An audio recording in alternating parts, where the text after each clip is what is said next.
Pickaholics. Okay, a couple things. I want to do an update on the I'm Down giveaway, Picksmith 300. So what I've assembled so far, I'm trying to find another thing too. We'll see. And I see the light is not good. This is a Ermax iron body 30 mil padlock that I got down in Mexico when I was down there. It's just for decoration. It's not much of a lock. I've got a gold high pin. I don't know if this is a V18, but we've got this gold high pin dimple. Have a ASA Maximum with sidebar fully pinned, non-master keyed. A Sparrows competition case. And a big thanks to Down Under Monkey. You will get some Down Under Monkey tattoos. A femur bone. And the Butcher's Block bones. 2 sets, one in 0.23, 0.023, and a 0.015. So that will be what the giveaway is going to, the prize is going to be. Let me get rid of this. Second thing, Prince, who recently sent me a package, has recently gone over 100. So he has started a giveaway. So this is my entry into his giveaway. What he's asked us to do is to, first off, get in touch with somebody we've lost touch with, because in this pandemic, we've all lost touch with somebody. So just pick somebody and talk to them, get in touch with them, say hello, reconnect. I had done that to a couple old friends that I hadn't talked to forever since the beginning of this, maybe once, maybe twice, but ended up talking a little bit longer this time. So for his giveaway, he also asked us to pick or attempt to pick a lock. Any lock will do. Well, you know me, I like challenge locks, and this is Prince's challenge lock. This is Pacific, and he made this and sent it to me. And I have lived and breathed this lock for a while. I'm going to show you the bitting because I had to unmask this to understand this lock. I've taken it apart after picking it and have had a lot of fun with this lock. And I really enjoy this lock. It is an extremely difficult lock to pick. And we're going to pray that I've gotten good enough to remember it.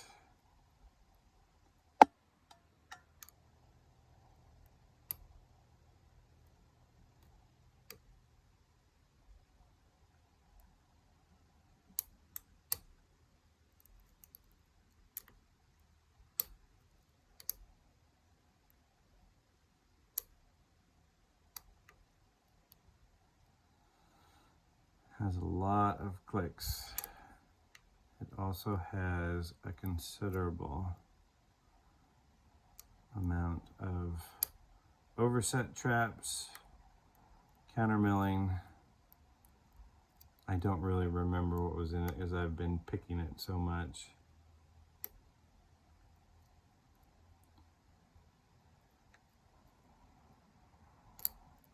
There we go. Get it into this nice deep false set. And now we have to float. This is in, I believe, a Lockwood C4 keyway, but it's got some other name underneath it, which I just can't quite see that he's done under Pacific.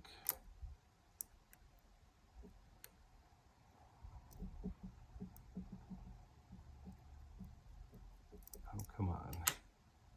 This thing's in the way.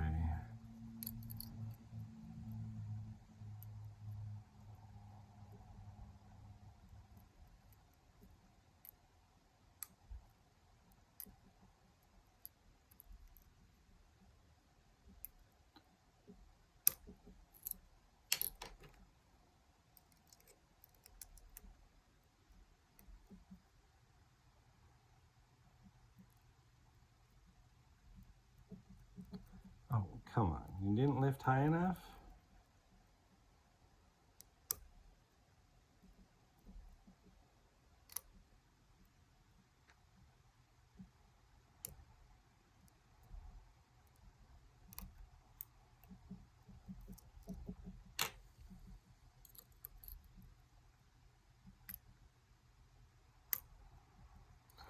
Oh, wow, that was about as fast as I have ever picked that one.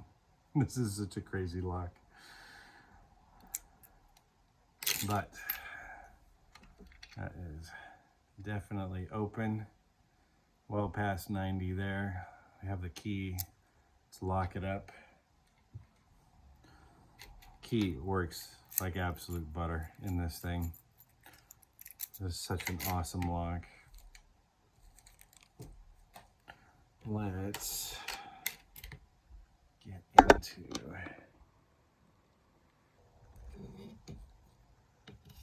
a gutting position and see the beauty that is in this lock. This is really a very well made lock.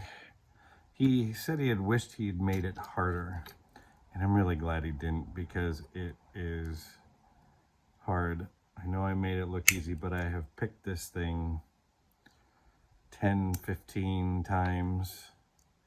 My first time picking it, I really lucked into it after seeing what was inside of it. It was like, no, there's no way I picked this without float picking it. First time I didn't. Was not float picking it at all. A little turn. Give it a little shim.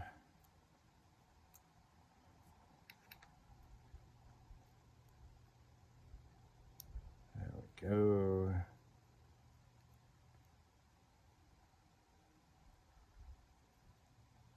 And we're going to take the shim with us. Perfect.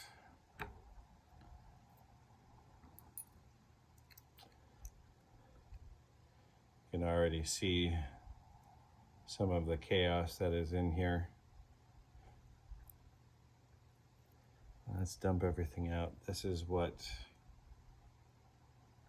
I'm not getting enough light.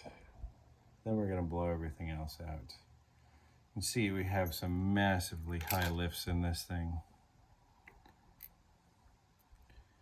And we will go through this lock completely because he has just created a little bit of a masterpiece on this one. Come on.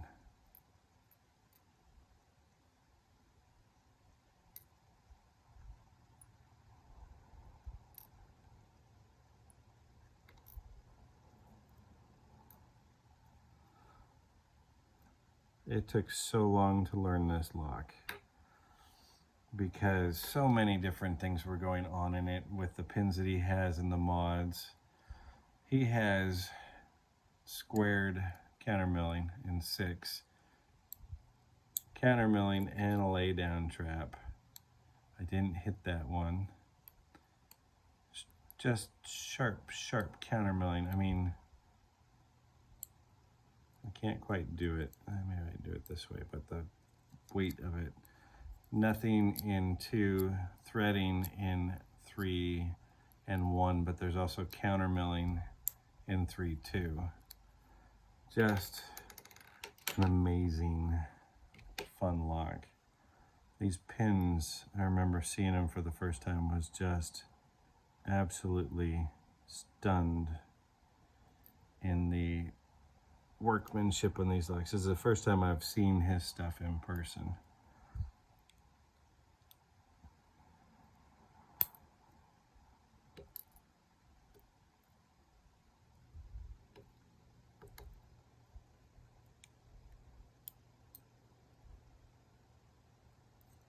Come here.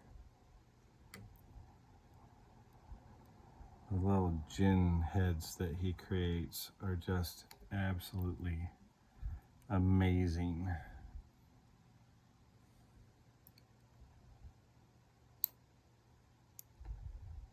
Now we get into the Christmas tree little gins.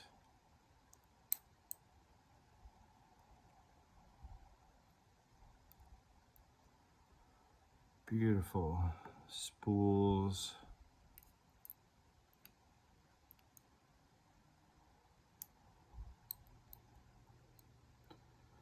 And then we get into this pin. Two-part pin with spool and a gin head. I never did really look and see if there's anything going on in the upper, but it looks like it's perfectly clean.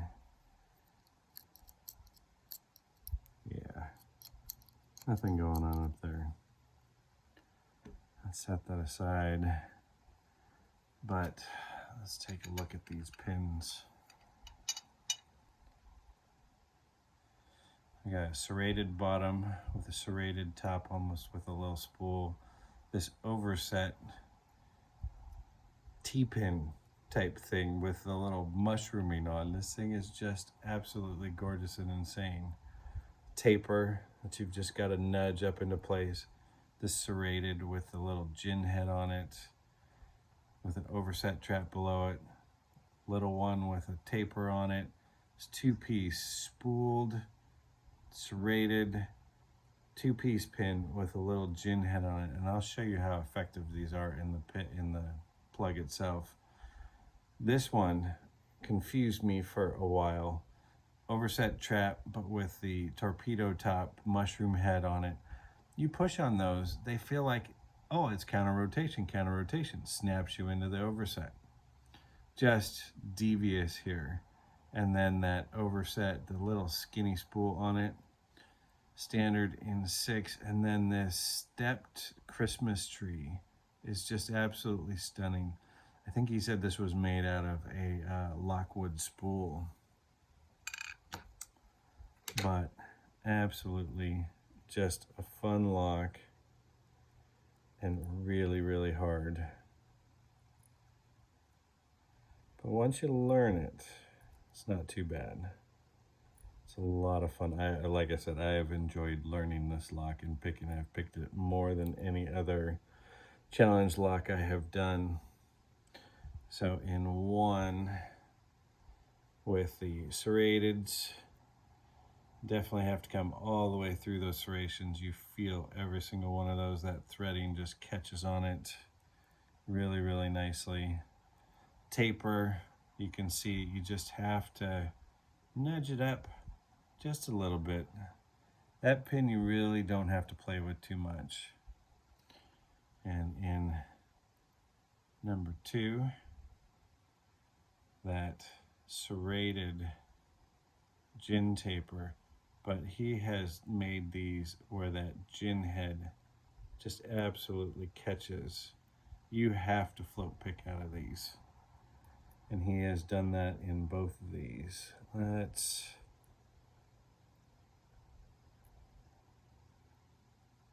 get this serrated two-piecer together. Come on, be nice.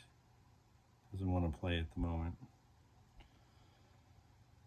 But you can see, you definitely have to come up, out, and you're catching that counter milling through all of this. And then you're having to bring up this gin head that just bites and catches and locks up. You lose all sensation of what's going on in this lock at a certain point. Everything just absolutely dies. And you have to float backwards, tap and see which of the gin heads is in there once it releases a little bit. I mean, it's really, this is a learning experience for float picking. And this will lay down, but it's one that I found I had to pick first. But that will give an extreme false set. I might actually have to try and trigger that and see. And then in number 6, this one absolutely locks up. You see how far you have to lift this one to get it up and out through the steps, through the serration, and once again, this squared counter milling just locks and my fingers are in the way. It just absolutely locks that pin in place. Just an absolute beast of a lock, and so well made, thought out. The whole thing is beautiful. So I want to thank everybody who has entered into the Picksmith 300. There's still a couple more days left. You know how to enter. Give me a ring. I want to thank Prince. Congratulations on getting to 100. Thank you again. I cannot thank you so much for sending everything that you sent. Down Under Monkey, Space Nut. You'll find that out on the next video. Space Nut 1. Bare Bones. Thank you for everything, and it has been a great one. So everybody have a great evening. Have a good evening, Pickaholics.